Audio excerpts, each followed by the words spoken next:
पश्चिम बंगाल से एक ऐसी खबर आई है जिसने चुनावी व्यवस्था, सुरक्षा व्यवस्था और सरकारी सिस्टम पर एक साथ कई बड़े सवाल खड़े कर दिए हैं।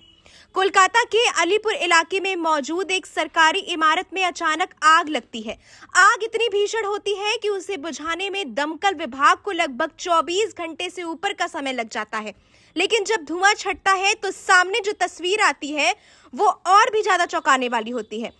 पता चलता है कि इस आग में करीब 4000 ईवीएम जलकर खाक हो गए हैं।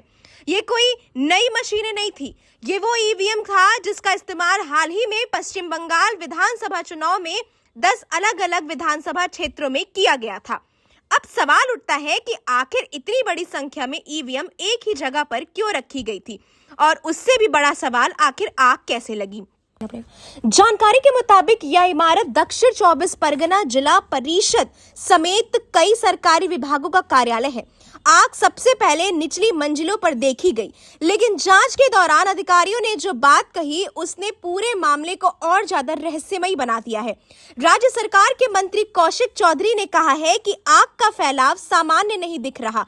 उनका कहना है कि आग दूसरी और तीसरी मंजिल से शुरू हुई, लेकिन चौथी, पांचवी और छठवीं मंजिल को ज्यादा प्रभावित किए बिना ऊपर की मंजिल की ओर चली गई। आखिर ऐसा कैसे हो सकता है?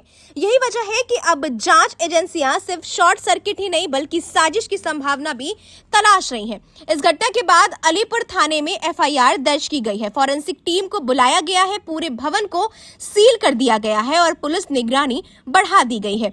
बीजेपी नेताओं ने इस आग को लेकर गंभीर सवाल उठाए हैं। केंद्रीय मंत्री सुकांत मजूमदार ने कहा है कि तोड़फोड़ की संभावना को नजरअंदाज नहीं किया जा सकता।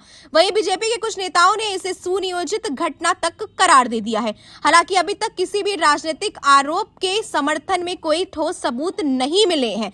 जांच एजेंसियां साफ कह रही हैं कि निष्पक्ष सिर्फ वैज्ञानिक और फोरेंसिक जांच के आधार पर ही निकल कर आएगा। लेकिन इस पूरे मामले में सबसे अहम बात ये निकल कर आती है कि ईवीएम सिर्फ मशीन नहीं है, चुनावी लोकतंत्र का सबसे महत्वपूर्ण उपकरण माना जाता है, और जब हजारों ईवीएम एक साथ आग में जल जाए तो सवाल उठना बेहद स्वाभाविक है।